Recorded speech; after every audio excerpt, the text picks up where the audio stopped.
안녕하세요. 저는 요즘 가족은 무엇일까라는 생각이 많이 들어요. 한때는 사랑하는 사람을 만나서 그 사람과 함께하는 미래를 꿈꿨어요. 특별한 미래를 그리기보다는 소소한 일상을 함께 나누고 그 사람과 저를 반반 닮은 아이와 그저 그런 평범한 일상을 보내는 것. 그런 소소한 일상을 함께하는 가족을 그렸습니다. 하지만 그런 가족을 이루는 것은 쉬운 일이 아니었어요. 남편과 저는 대학 시절부터 연애했고 20대 풋풋했던 그 시절부터 남편과의 미래를 그렸어요. 대학생 때는 어렸으니 막연하게 결혼을 꿈꿨다면 직장을 구하고 자리를 잡고 나서는 빨리 가정을 이루고 싶었습니다. 남편과 저는 둘 다 일찍 직장을 구했기 때문에 남들보다 빨리 가정을 이룰 수 있을 거라고 생각했어요. 그런데 생각지도 못한 결혼 반대가 있었습니다. 어머니, 저 결혼하고 싶은 사람이 있는데요. 뭐, 결혼? 형한테도 소개해주고 싶어. 위아래도 순서가 있지. 형인 나도 결혼 안 했는데 무슨 결혼이야? 그래, 장남이 먼저 결혼해야지. 장남도 아직인데 무슨 결혼이니? 하지만 나도 결혼할 나이고 형은 만나는 사람도 없잖아. 그래도 결혼은 장남인 내가 먼저야. 바로 장남을 우선시하는 시어머니와 장남이라고 모든 자기 위주로 해야 하는 아주버님이 있었습니다. 처음부터 시어머니와 아주버님의 이런 모습을 알고 있었던 것은 아니었어요. 남편이 장남인 형이 먼저 결혼했으면 한다고 이야기를 전해줘서 결혼하려다가 조금 미루게 되었습니다. 처음에는 형이 먼저 결혼해야 한다고 해서 형이 결혼 계획이 있는 줄 알았어요. 그런데 그게 한 해, 두 해 지나도 아무런 소식이 없었습니다. 차라리 연애라도 했으면 결혼 상대라도 있었으면 기약이라도 하며 기다렸겠지만 그런 것도 없었어요. 그런 막연한 기다림에 저도 지쳐갔습니다. 형은 언제 결혼하는 거야? 지금 만나는 사람도 없지 않아? 아, 그건 그런데 어머니랑 형이 장남 먼저 결혼해야 한다고 하잖아. 그러다가 우리 결혼할 수는 있는 거야? 나랑 정말 결혼할 생각이 있긴 한 거야? 결혼 이야기만 빼면 남편은 다 좋은 사람인데 결혼 이야기 앞에서는 그렇지 않았어요. 이때는 결혼 생활이니 시댁이니 경험해보지 않았으니 시댁보다는 내 눈앞에 있는 이 남자가 가장 문제인 것처럼 보였어요. 만남은 너무나도 좋고 나에게도 이렇게 잘해주는데 결혼해서도 잘 해줄 것 같은데 결혼 문턱 앞에만 서면 꽉 막혀버렸습니다. 그렇게 몇 년의 시간을 허비하다가 생각지도 못한 아이가 찾아왔어요. 갑작스런 아이 소식이었지만 남편은 너무나도 기뻐해 주었고 저를 먼저 챙겨주는 모습에 지난날의 섭섭함은 잊고 결혼 허락을 받으러 갔습니다. 그래, 아이를 가졌다고?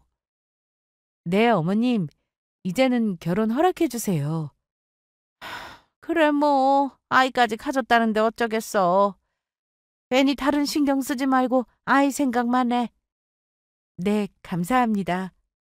아, 엄마, 그래도 이건 아니지. 결혼은 장남인 내가 먼저라고 했잖아. 우리가 여태 기다렸으면 됐지 뭘 얼마나 더 기다려. 그리고 요즘 누가 장남차남 따져가면서 결혼해. 그냥 먼저 상황되는 사람부터 하는 거지. 그렇게 순서 안 따지니까 결혼 전에 애를 갖지. 예, 새 사람 들어왔는데 너도 형한테 그러는 거 아니야. 형도 속상하니까 그런 거지. 그런 것도 이해 못 해주니? 예전이었으면 장남 결혼하기 전에는 어림도 없었어. 아이를 가졌다고 하니 시어머니는 큰 반대 없이 받아들이는 것 같았어요. 아이가 생겨서 시키는 결혼이라고 하지만 제게 먼저 아이만 생각하라는 이야기 하셨어요. 살뜰하게 따뜻하게 챙겨주시지는 않았지만 그래도 여느 어머니 같았어요. 다만 아주버님은 좀 더 생기는 듯한 느낌이긴 했습니다. 그래서인지 아주버님은 막무가내로 행동하는 면이 있었습니다. 연애도 하지 않으면서 저희 결혼을 미루게 했던 것 하며 처음 보는 자리에서 대놓고 결혼 전에 애를 가졌다고 이야기하는 것을 보니 생각 없이 말을 내뱉는 사람이구나 싶었어요. 반듯한 남편과는 전혀 달랐습니다. 그래서 처음에는 적응이 되지 않았어요. 남편만 생각하면 시댁도 남편과 같은 사람들일 거라고 막연하게 생각했는데 아주버님을 보니 그런 생각이 싹 사라졌습니다. 그리고 한편으로는 아주버님과 엮이면 피곤하겠다는 생각마저 들었어요. 그런 제 생각은 크게 빗나가지 않았습니다. 아이가 태어나기 전에 서둘러 결혼식을 올리고 첫 명절날이었습니다. 제법 배가 부른 상태에서 첫 명절을 맞이했습니다. 아이를 먼저 가진 상태에서 했던 결혼이라 저도 내심 걱정했었나 봐요.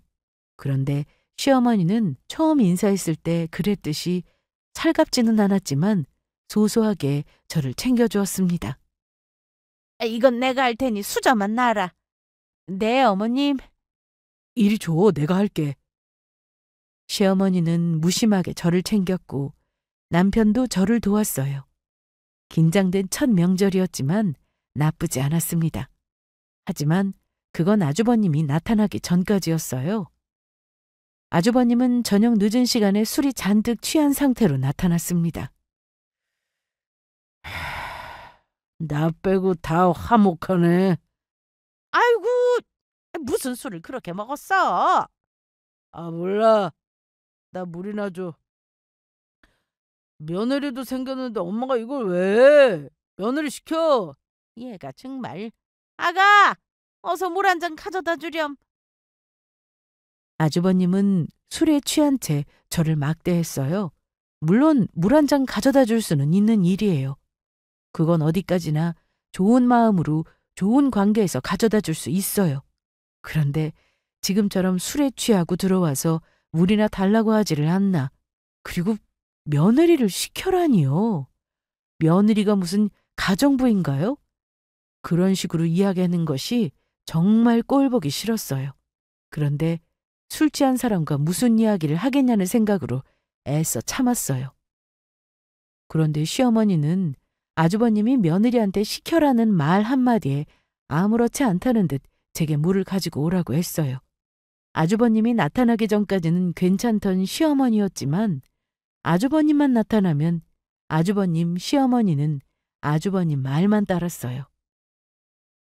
장남이 최고라고 여기는 시어머니여서인지 장남인 아주버님의 말이면 뭐든 따르는 것 같았습니다. 그게 뭐든지 말이에요. 이걸 또 왜 네가 갖고 와? 누가 갖고 오는 게 뭐가 어때? 물이나 마시고 정신 좀 차려. 벌써부터 마누라한테 잡혀서는 집안 꼴 잘 돌아간다. 형 정말? 왜? 덜컥 아이 만들어서 장남인 나보다 먼저 결혼하니까 좋냐? 좋겠지. 재수 씨도 그러는 거 아니에요? 장남인 내가 버젓이 있는데 내가 아직 결혼도 안 했는데 그런 식으로 아이 앞세워서 밀고 들어오는 거 아니지? 형! 넌 왜 형한테 소리를 지르니? 형 말이 뭐가 틀려? 뭐가 그렇게 급하다고 이 사단을 만들어? 아주버님은 자신보다 먼저 결혼한 남편과 제가 마음에 들지 않았는지 심통을 부렸습니다. 그리고 아주버님이 그렇게 말 실수할 때마다 시어머니는 말리기는커녕 장남인 아주버님의 편을 들었어요. 그러니 아주버님이 시어머니를 믿고 더욱 막 나가는 게 틀림없었어요. 아주버님이 나타난 이후로 집안 분위기는 싸해졌습니다. 불편한 분위기와 불편한 상황이 임신한 제가 견디기 힘들었던 것 같아요. 아주버님의 막말과 그 말이 뭐가 틀렸냐고 남편을 나무라는 시어머니의 대화가 길어질수록 벽에 막힌 듯한 답답함이 밀려왔습니다. 가슴을 짓누르는 듯한 답답함이 심해졌을 때 눈앞이 하얘졌어요. 그리고 정신을 차렸을 때는 이미 병원이었어요. 뱃속의 아이가 견디지 못하고 일찍 세상으로 나왔습니다. 너무 일찍 나온 탓에 바로 인큐베이터로 들어갔다고 했어요. 남편은 그 이야기를 하면서 제 손을 꼭 잡고 있었어요.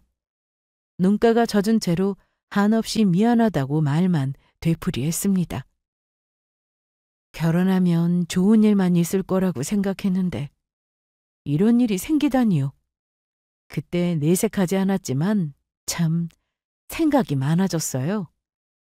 연애할 때나 결혼하고 나서나 남편은 한결같이 좋은 사람인데 시댁만 떠올리면 힘들었어요.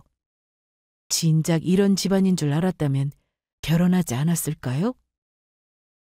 그때로 되돌리기에는 이미 제 곁에는 남편과 아들이라는 가족이 있었습니다.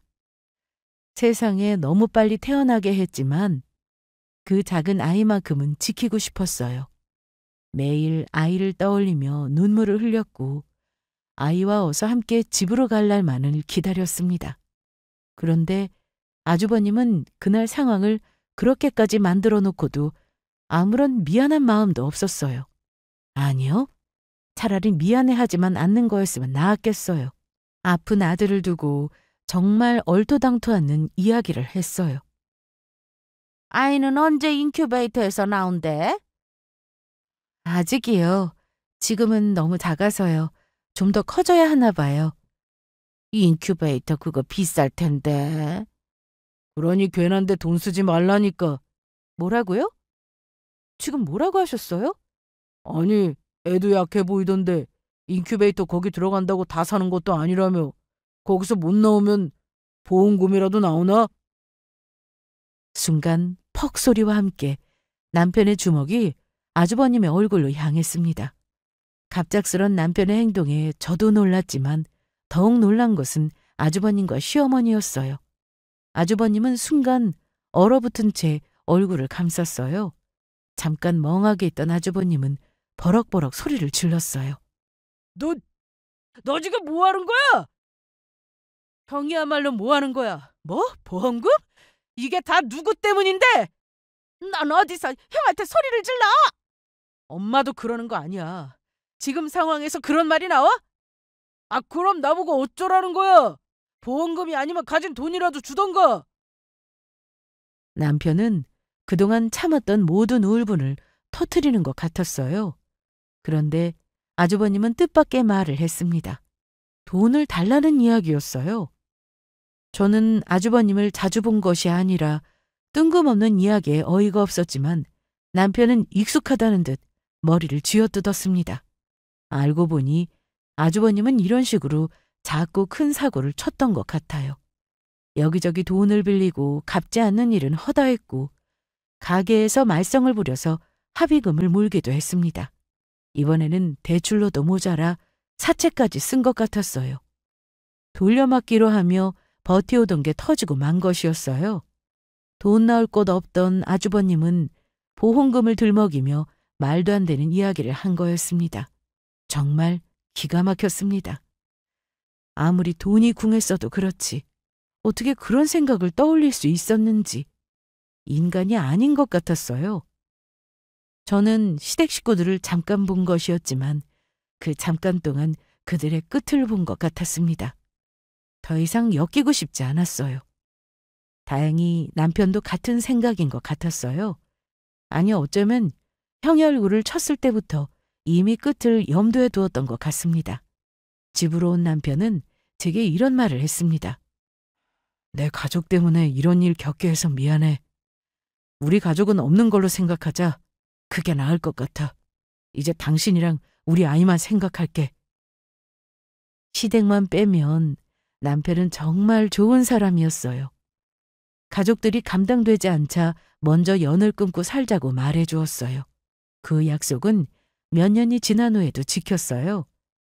아이가 인큐베이터에서 나오고 아이가 1살, 2살 커갈 때도 단 한 번도 시댁에 가자는 말은 꺼내지 않았습니다. 물론 남편까지 완전히 연을 끊은 것은 아닌 것 같았어요. 왜 여자들만의 촉이라는 게 있잖아요. 제게는 연락하지 않지만 시댁 식구들이 남편에게는 가끔씩 연락을 하는 것 같았습니다. 뭐 뻔했어요. 아주버님이 사고치고 그걸 도와달라는 연락이라고 생각했어요. 그런 연락은 남편 선에서 알아서 정리해 줬어요. 가끔 연락을 하는 듯한 느낌이었지만 저도 굳이 알고 싶지 않아서 묻지 않았습니다. 그렇게 암묵적으로 서로 시댁에 대해 말하지 않았어요. 남편이 꺼내지 않으니 저도 잊고 살았습니다. 오직 남편과 아들만 보며 지냈습니다.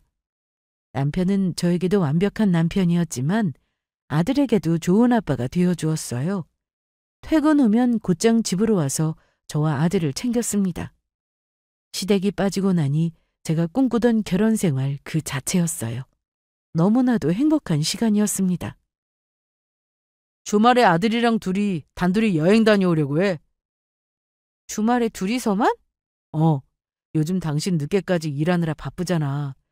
남자들끼리 여행 다녀올 테니까 주말에 편하게 쉬어요. 고마워. 잘 다녀와?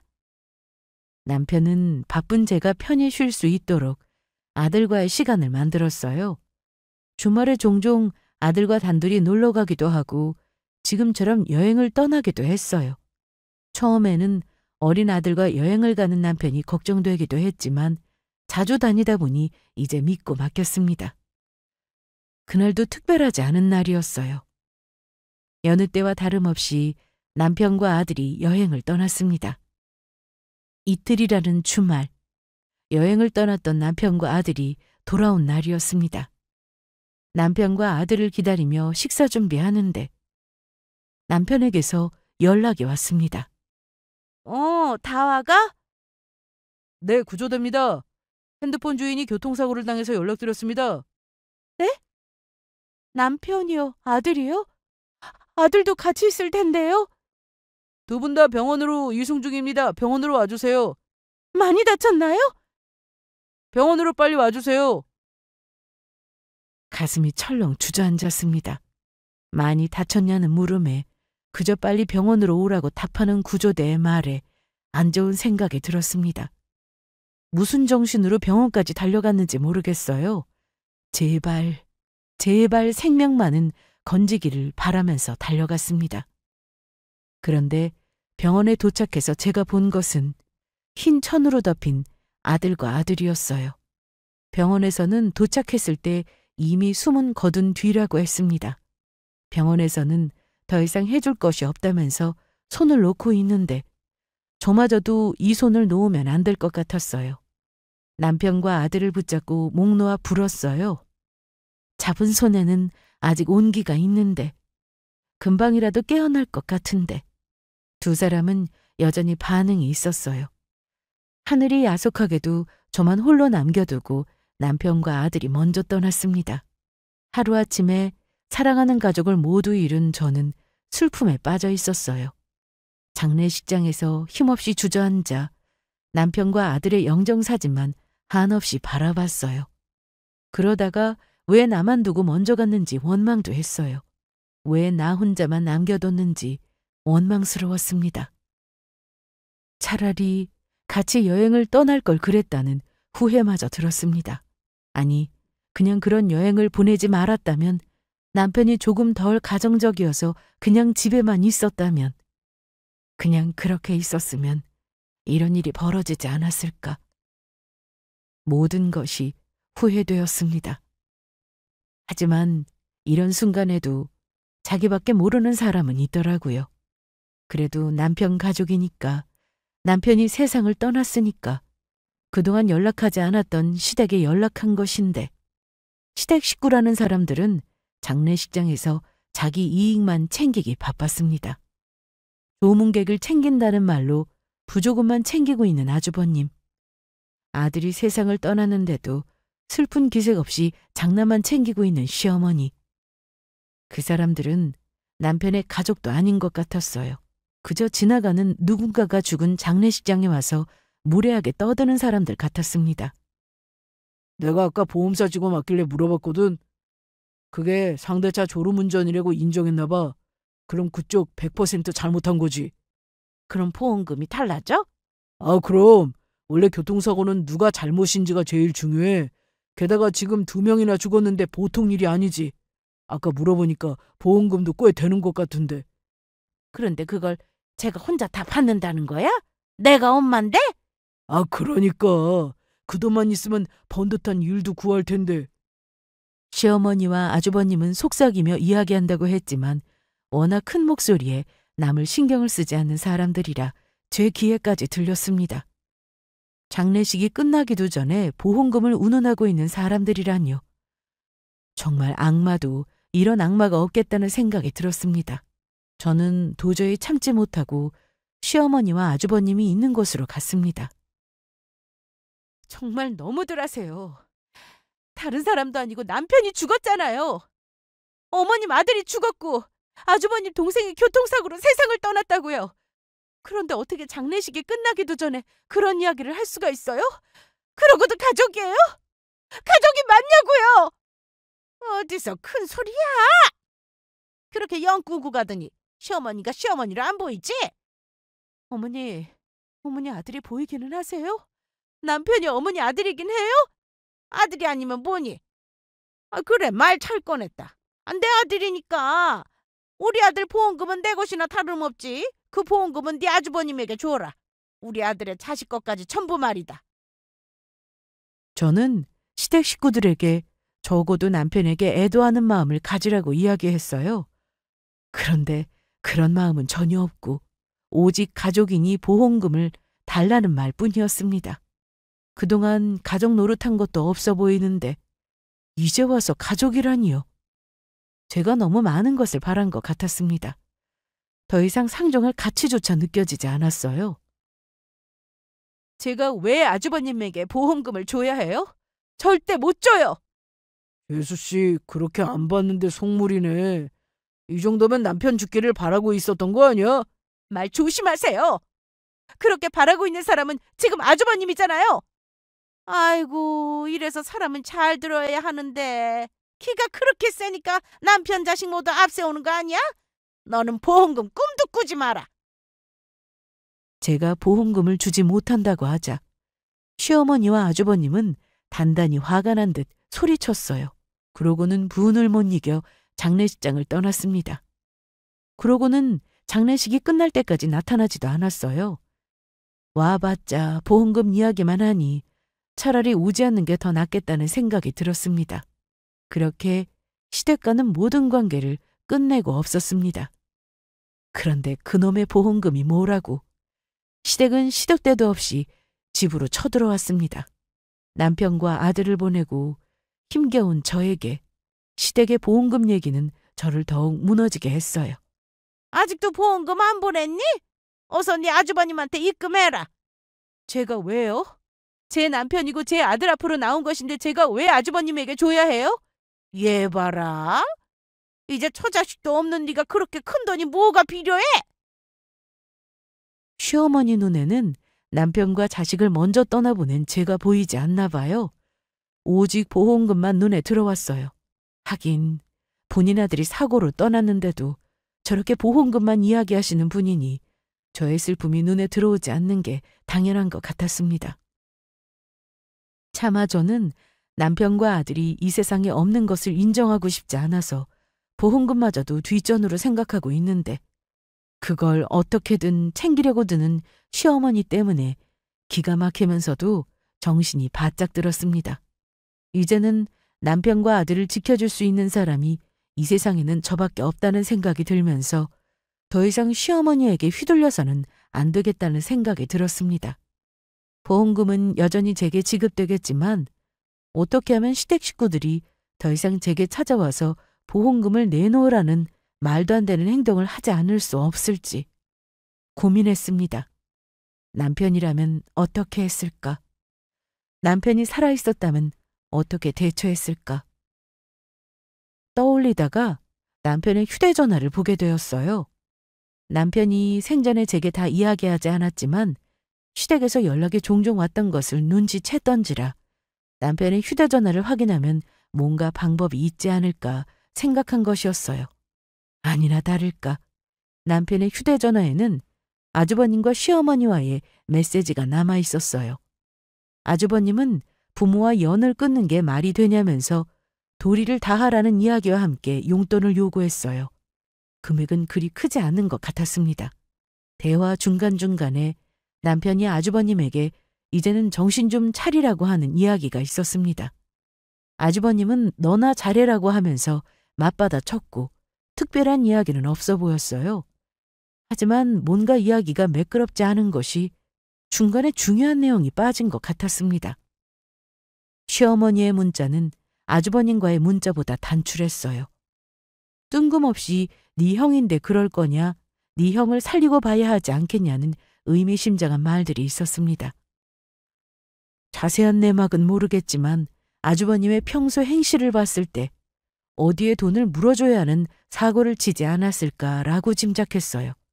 하지만 문자로는 도저히 그게 무슨 내용인지 정확하게 알 수 없었습니다. 그러다가 일이 터졌어요. 재수씨, 내가 말이야. 기분이 아주 좋아, 요즘에. 술 드셨으면 집으로 가시지 왜 저희 집으로 오셨어요? 시간도 늦었으니 이만 가세요. 아이, 재수씨. 내가 재수씨 속상할까봐 왔지. 남편도 없고 아들도 없고. 재수씨 마음이 마음이겠어? 얼굴이 반쪽이 됐네, 반쪽이 됐어. 자, 받아. 술에 잔뜩 취한 아주버님은 늦은 시간에 저희 집으로 왔어요. 집에 들이고 싶지 않았는데 복도에서 소리치는 탓에 현관문만 살짝 열어주었습니다. 집으로 들여오려고 아주버님을 막아서고는 시어머니에게 전화를 하려고 했어요. 그런데 생각지도 않게 아주버님이 지갑에서 5만 원짜리 한 장 꺼내는 것 아니겠어요? 그렇게 보험금 내놓으라고 말하던 사람이 제게 돈을 건네다니요. 제대로 된 직장도 없고 일도 꾸준히 하지도 않는 사람이 저 돈이 어디서 났나, 어디서 또 사고치고 있는 것은 아닐까라는 생각이 들었습니다. 이거 어디서 난 거예요? 어디서 나긴 뭘 어디서 나. 내가 요즘 괜찮은 사업 하나 하잖아. 그게 어찌나 잘 되는지. 투자하겠다는 사람이 줄을 섰다니까. 무슨 사업이요? 에이! 재수씨는 그런 거 알 필요 없어. 자, 용돈. 아니요, 괜찮아요. 주면 감사합니다 하고 받는 거야. 아유, 우리 재수씨 보험금 많아서 이런 건 푼돈인가? 재수씨, 보험금 그거 잘 생각해. 남편이랑 자식 죽음을 헛되게 쓰면 안 될 거 아니야. 괜히 큰돈 생겨서 금방 날려먹고 망가진 사람들 내가 많이 봤어. 그러니 나처럼 사업하는 사람한테 맡기면 내가 우리 재수씨 평생 걱정 없이 살게 해줄게. 돈도 없는 사람이 사업을 한다고 이야기했을 때부터 심상치 않았어요. 무슨 사업인지 캐내보려고 하는데 아주버님은 순순히 이야기하지 않았어요. 술에 취한 상태로 물어보면 말할 수도 있을 줄 알았더니 그건 아니었나 봐요. 그리고는 큰돈은 자기같이 사업하는 사람에게 맡겨달라고 했습니다. 갑자기 큰돈이 생기면 금방 망한다나? 그건 아주버님 같은 사람을 두고 하는 말일 텐데 아주버님이 제게 그런 말을 하는 것이 어처구니가 없었습니다. 아주버님이 돌아가고 난 뒤 저는 아주버님이 한다는 사업이 무엇인지 어디서 또 사고를 치고 있는지 알아보려고 했어요. 그러다가 남편의 휴대전화가 울렸습니다. 저는 남편의 소식을 못 들은 사람이 연락했을까 봐 전화를 받았어요. 그리고 짧은 통화 후 전화를 끊었는데 남편의 휴대전화에는 통화 녹음이 되었다는 알림이 떴습니다. 맞아요. 남편은 일 때문에 평상시에 통화 녹음을 하도록 설정해놨어요. 제가 그걸 잊고 있었던 것입니다. 그리고 통화 녹음된 것을 들으면 뭔가 해답이 나오지 않을까라는 생각에 아주버니와 시어머니의 통화를 모두 들었어요. 하나밖에 없는 네 형 감방이라도 보낼 생각이야? 그거 합의금 된다는데 너 꼭 그렇게 해야겠니? 저번에도 그렇게 말했잖아요. 매번 도와주면 뭐하냐고요. 얼마 못 가서 또 그렇게 사고를 치잖아요. 남자가 일을 좀 하다 보면 그럴 수도 있지. 형도 자기 딴에는 잘해보려다가 그런 거잖아. 그것 하나 이해 못해줘? 그동안 이해했으니 여태까지 도와줬던 겁니다. 그런데 더 큰 사고만 치지 변하는 게 없잖아요. 몰라요. 이제는 알아서 하라고 하세요. 너 정말? 너는 가족이고 뭐고 없니? 어떻게 네 형한테 그래? 그동안 남편은 저에게서 시댁을 떼어놓았지만 남편은 정작 그러지 못했나 봐요. 혼자 이렇게 짊어지고 있는지 생각지도 못했습니다. 좀 더 미리 알았더라면 남편도 저처럼 연을 끊었더라면 차라리 편하게 떠날 수 있지 않았을까 싶었어요. 장난만 싸고 도는 엄마에게 얼마나 서운함을 느꼈을까. 아주버님 얘기만 나오면 무조건 아주버님 편만 드니 가족에게서 제대로 된 가족애를 느끼기나 했을까. 괜히 더 서글프고 화가 났습니다. 평생 그렇게 장남을 위해 희생하게 만들어 놓고 남편의 목숨값까지 탐내다니 있을 수 없는 일이었어요. 어떻게든 남편과 아들의 보험금을 노리는 아주버님과 시어머니를 떼어 놓아야겠다는 생각밖에 없었습니다. 그리고 남편의 휴대전화에서 아주버님과 나눈 통화에서 경악을 금치 못했어요. 도대체 언제 정신 차리려고 그래? 제발 정신 좀 차려. 너는 형한테 한다는 소리가 그딴 소리야? 이런 소리 안 나오게 생겼어? 다른 사람들에게까지 피해 끼치면서 살면 안 되잖아. 형 때문에 그 사람들이 얼마나 힘들게 지내고 있는지 알긴 해?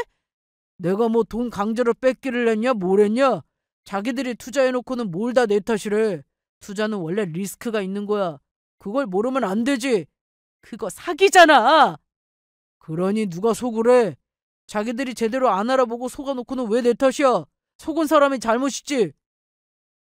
남편 휴대전화에 있는 모든 통화가 이런 내용이었어요. 남편은 그래도 형이라고 정신 좀 차리라고 이야기하는 것 같은데 아주버님은 뻔뻔하게 자기 탓이 아니라고 말했습니다. 제가 기억하던 결혼 초기 아주버님은 이 정도까지는 아니었던 것 같았어요. 그때는 소소하게라고 말하기는 그렇지만 대출을 빌려서 안 갚거나 사람들에게 돈을 빌리고 갚지 않는 수준이었습니다. 그런데 남편과 아주버님의 이야기를 들어보니 이제는 사기 수준의 사고를 치는 것 같았습니다. 투자받는다고 이야기하는 걸 들어서는 지금 하고 있는 사업도 이것과 비슷한 일을 하는 것 같았어요. 그렇다면 말이 투자이지 사기를 치고 있다는 것 아닌가요? 그 생각에 이르자 소름이 돋았습니다. 그리고 남편이 사고 나기 직전에도 돈을 좀 달라고 하는 걸로 봐서는 지금도 돈 때문에 문제가 생기고 있는 것이 아닌가라는 생각이 들었습니다. 그게 맞는다면 좀 더 빨리 움직여야 할 것 같았어요. 어줍지 않게 합의해주면서 넘어가지 않으려면 제대로 된 준비가 필요했습니다. 아주버님에게 사기를 당했던 사람들을 찾아서 애초에 속일 마음으로 사기를 친 것이라는 것만 밝혀도 아주버님은 절대 그냥 넘어갈 수 없을 것 같았습니다. 무엇보다 남편 휴대전화에는 아주버님의 사기 자백 외에도 사기 피해자에게 입금한 입금 내역까지 있었어요. 하지만 지금 사업을 한다며 투자금을 받는 사업체와 피해자들에 대한 정보는 구할 수 없었습니다. 이대로 아무것도 못하는 건가 좌절하고 있었습니다. 그런데 시어머니에게서 연락이 왔어요. 너 보험금 아직이니? 어서 네 아주버님 주라니까. 왜 그렇게 말을 안 들어? 아주버님의 본 모습을 알기 전이었다면 시어머니가 또 보험금 달라고 닥달을 하는구나 라고 생각했을 텐데 아주버님의 상황을 알고 나니 시어머니의 전화가 다르게 들렸어요. 뭔가 다급한 듯한 말에서 아주버님에게 무슨 일이 생겼구나라고 단번에 알아차렸습니다. 하지만 저는 아무것도 모르는 것처럼 대화를 이어가며 넌지시 물었습니다. 보험금 나오는데 시간이 좀 걸린대요. 사고 경위 조사도 해야 하고 뭐 이것저것 확인하다 보면 시일이 걸린대요. 급하게 필요하세요? 그럼 거기 말고 다른 보험도 없니? 아니면 아범이 남기고 간 거라도 있을 거 아니야? 아니요. 보험은 따로 받고 뭐에 다 쓴 건지 그 흔한 비상금조차 없네요. 아유, 넌 무슨 돈이 하나도 없니? 이러다가 사람 찾겠네. 아유. 시어머니는 오로지 돈을 받을 생각뿐인지 아니면 제게 아주버님이 사고를 쳤다는 것을 알리기 싫은지 티내지 않았어요. 이러다가는 아주버님에게 무슨 일이 일어났는지 알지 못하겠다는 생각에 제가 넌지시 먼저 말했습니다. 왜요? 아주버님한테 무슨 일 있으세요? 너도 알고 있었니? 뭐 남편에게 조금 듣기도 했고요. 아주버님이 며칠 전에 찾아오셨어요. 안다니 이야기하기 편하겠네. 사람이 사업을 하다 보면 이런저런 문제가 생기는 것 아니겠니? 투자한 사람 중에 몇 명이 꼬투리를 잡은 모양이야. 어머님, 그러지 말고 제가 댁으로 갈게요. 저는 어떤 일인지 알아보려고 시댁으로 갔어요. 아들이 태어난 그날 이후로 처음 간 시댁이었습니다. 시어머니는 머리를 감싸고 있다가 제가 다가오자 방귀든 몸을 일으켰어요. 그런데 시댁에는 아주버님은 보이지 않았어요. 아주버님은요? 속상했는지 밤새 술 먹고 와서는 아직 잔다. 그래, 일을 어쩌면 좋겠니? 도대체 무슨 일인데요? 이것 봐라. 이런 게 집으로 왔어. 경찰서에서 오라는데 네 아주버님은 도통 갈 생각도 없고 이거 보험금 들어오면 합의금으로 주면 된다고 그러고 있다. 보험금 언제 나오겠니? 시어머니는 제가 시어머니 편을 들고 아주버님에게 보험금을 준다고 생각하는지 날 세우지 않았어요. 저는 아무렇지 않은 척 대했고요. 그랬더니 아주버님이 사기로 경찰 조사를 받게 되었다는 것을 알게 되었습니다. 저는 시어머니에게 좀 더 알아보겠다며 경찰서에서 온 우편물을 챙겼어요. 그리고 보험금 좀 빨리 받아달라는 시어머니에게 저는 넌지시 이런 말을 했습니다. 이게 사기가 아니려면 아주버님 하시는 사업이 안정적이고 아주버님이 피해 금액을 충분히 갚을 수 있는 능력이 있다는 것을 보여주면 될 것 같아요. 그런 게 어디 있어. 아주버님 이름으로 된 자산이라도 있으면 사기까지로는 안 몰릴 수도 있고요. 자산은 무슨 아무것도 없어.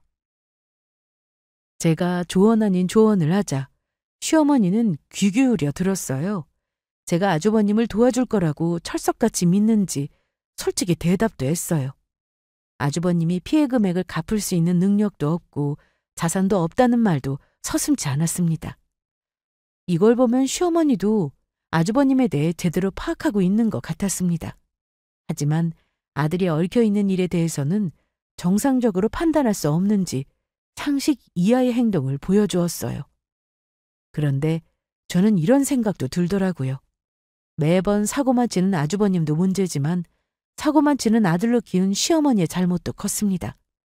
그동안 남편이 홀로 이 뒷감당했으면 됐지. 또 얼마나 바라며 남편과 아들의 목숨값으로 이런 하찮은 곳에 쓰려고 하는지 가슴이 답답했습니다. 그리고는 남편에게만 밀었던 아주버님의 뒷수습을 이제는 시어머니가 하길 바랐어요.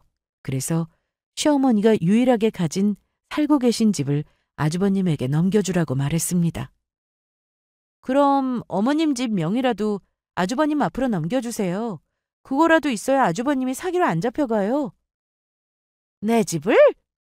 그러다가 집이라도 아니, 아무리 그래도 집은 좀 그렇지. 그러다가 아주버님 큰일이라도 나시면요. 이번이 처음도 아니잖아요. 이번에 사업도 무리하게 하신 것 같던데 보험금 나오기 전에 급한 불이라도 끄는 게 좋지 않겠어요? 저는 시어머니의 마음을 움직이려고 일부러 겁을 주었습니다. 아주버님에게 안 좋은 상황이 생긴다고 하면 시어머니도 어쩔 수 없이 집을 넘길 거라고 생각했어요. 하지만 시어머니는 좀처럼 결단을 내리지 못했어요. 그때 때마침 아주버님이 나타났습니다. 그래, 엄마.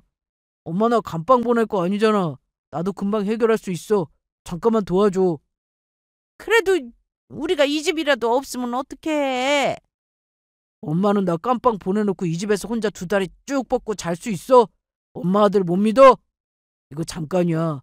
다음 주에 또 투자금 들어오기로 했다고 그러니까 그 사람들에게 보여주기 식으로 잠깐, 진짜 잠깐만 가지고 있을게. 그래요, 어머님. 그 잠깐 사이에 무슨 일이 벌어지게 하겠어요? 아주버니까지 나서서 이야기하자 시어머니의 마음이 조금씩 흔들리기 시작했어요. 그리고 얼마 못 가서 시어머니는 집을 아주버님에게 넘겼습니다. 장남이 뭐라고 집까지 넘기나 싶었지만 제게는 오히려 잘된 일이었습니다. 그리고 살짝 흘리듯 전했어요. 보험금이 며칠 뒤면 들어올 것 같다고요. 그랬더니 아주버님은 뭐가 그리 당당한지 경찰서에 다녀오겠다고 했습니다. 그동안 경찰서에서 몇 차례 전화도 오고 찾아도 오니 여간 성가신 일이 아니었을 거예요. 그런데 지금은 집도 생겼겠다. 보험금도 며칠 뒤면 들어온다고 했겠다. 못 갈 이유가 없다고 생각했을 거예요. 그게 함정인 줄도 모르고 당당하게 가는 아주버님을 보고 있자니 웃음이 새어나왔습니다. 입꼬리가 올라가는 것을 겨우 꾹 참고 저도 경찰서로 향했어요. 경찰서에 갔더니 아주버님의 목소리가 경찰서 복도에서부터 들렸어요. 뭔가 마음에 들지 않은 듯 소리를 버럭버럭 지르고 있었습니다. 아니, 이건 엄연한 비즈니스입니다. 제가 분명 이분들에게 사업 설명했고 이분들이 저를 믿고 투자를 해주신 거라고요. 말만 그런 식으로 하는 사업이 한두 개입니까? 그런 것들이랑은 차원이 다르다고요. 그리고 저는 이 자리에서 얘기해 줄 수 있는 것은 그분들이 정 투자를 원치 않는다고 하니 며칠만 시간을 주시면 투자금을 반환해 주겠다는 겁니다. 그럼 되는 거 아닙니까? 그 말을 누가 믿습니까? 알아보니 그런 식으로 사기죄만 조사받은 이력이 있네요. 그것도 제 비즈니스를 이해하지 못한 사람들과 빚은 작은 해프닝입니다. 그분들 투자금 제가 다 돌려줬지 않습니까? 이번이라고 뭐 못하겠어요? 아주버님은 뭐가 그렇게 당당한지 경찰 앞에서도 뻔뻔하게 소리치고 있었습니다. 그런 뻔뻔함이 있으니 이런 사고도 쳤을 거예요. 한 사람 때문에 얼마나 많은 사람이 피해를 봐야 하는지 더 이상은 저도 다른 사람들도 아주버님과 시어머니 때문에 피해를 보는 일이 없었으면 했습니다. 그래서 당당하게 소리치는 아주버님 앞에 모습을 드러냈어요. 아주버님은 뜻밖의 장소이지만 제가 아주버님이 친 사고를 수습해 줄 사람이라고 철석같이 믿었는지 오히려 반겼습니다. 재수씨, 안 그래도 잘 왔어. 여기 형사님께 합의금 언제 지급해 줄지 이야기 좀 해줘. 저 며칠 전에 연락드렸던 사람인데요. 중고 갖고 계시다고요? 뭐, 중고? 네, 그동안 이 사람이 쳤던 사기 증거 모두 담은 겁니다. 뭐, 사기 증거라니? 그게 무슨 말이야? 뭐긴 뭐예요. 당신이 그동안 쳤던 사기 증거들이지. 그건 당신이 더 잘 알잖아. 뭐, 당신 사기 증거? 너 보험금 안 내놓으려고 수수른 거지? 그 보험금은 애초부터 당신 몫은 없었어. 내 남편과 자식 목숨값이 당신 사기 뒤치다거리나 하려고 있는 줄 알아? 저는 그동안 꾸역꾸역 불렀던 아주버님이라는 호칭부터 버렸어요. 애초에 연을 꿈고 지낸 데다가 남편도 세상을 떠났는데 더 이상 아주버님이라고 부를 필요가 없었습니다. 하지만 가족 간의 정도 없이 남처럼 지내놓고는 아주버님이라고 안 부른 것에 화를 내고 있었어요. 더 중요한 게 뭔지 파악하지 못한 사람처럼 말이에요. 중고 잘 모으셨네요. 사기인 걸 알면서도 투자받았다면 명백한 사기가 인정됩니다. 게다가 비슷한 방법으로 사업을 계속 이어나가고 있네요. 네, 수익도 하나도 나지 않는 사업이면서 투자받고 있고요. 높은 수익률을 담보하듯이 설명한 뒤 받은 투자금은 이미 개인적인 용도로 다 사용한 상태입니다. 몇 번 이런 식으로 사기 이력이 있다 보니 빠져나가는 방법도 잘 알고 있어요. 고소하는 몇몇 사람에게만 합의금을 주며 대충 해결하고 넘어가는 식입니다. 분명 피해를 본 사람들이 많이 있을 거예요. 아니, 사업을 뭘 한다고 말도 안 되는 이야기 계속 들으실 거예요? 증거가 이렇게 확실하잖아요. 증거 확인하고 다시 조사합시다. 제가 아주버님의 그동안 사기 수법을 줄줄 읊어대자 아주버님은 말을 잇지 못했어요. 아니라고 부정하기에는 증거가 눈앞에 있었으니 쉽게 말하지 못한 거예요. 우기기만 하면 해결될 줄 알았던 일이 뜻대로 되지 않은 것입니다. 경찰서에 다녀오고 며칠 지나지 않아서 시어머니가 찾아왔어요. 울며 불며 현관문을 두드리는 것을 보니 아주버님 명의로 바꾼 집이 날아가게 생긴 것 같았습니다. 아주버님은 경찰서에, 시어머니는 길바닥으로 나앉은 거예요. 아주버님과 시어머니의 잘못으로 일이 이렇게 됐으면서도 시어머니는 끝까지 제 탓을 했어요. 남편이랑 자식 앞세우더니 이제는 시어머니를 길바닥으로 내쫓아? 어머님, 말은 똑바로 하셔야죠. 어머님을 길바닥에 내쫓은 건 어머님이 그렇게 아끼던 장남 때문이라고요. 뭐? 네가 우리 장남을 사기꾼으로 만들어놓고 뭐가 그렇게 뻔뻔해? 아주버님 사기치고 다니시는 거 어머님도 알았잖아요. 알면서도 제게 보험금 내놓으라고 했고 아주버님 사업하시는데 도와주려고 하셨잖아요. 그런 건 공범 아닌가? 아주버님이 이렇게 된 데에는 어머님의 책임도 있다고 생각하지 않아요? 뭐? 너? 아, 그리고 아주버님이 하시던 사업인데 아주버님이 어머님 집이 그렇게 될 줄 정말 몰랐을까요? 제가 증거만 내놓지 않았다면 아주버님은 어머님 집을 넘겨주고 사기꾼 신세를 면했을 거예요. 늘 그렇게 했잖아요. 그동안 남편이 짊어졌던 아주버님 뒤치다꺼리 이제 어머님이 하시면 되겠네요. 저는 시어머니에게 이 모든 것이 장남 때문이라고 말했어요. 그걸 지금이라도 깨달을 수 있을지 모르겠지만 이 모든 것이 어머님이 그렇게 감싸던 장남 때문이라고 말해주고 싶었습니다.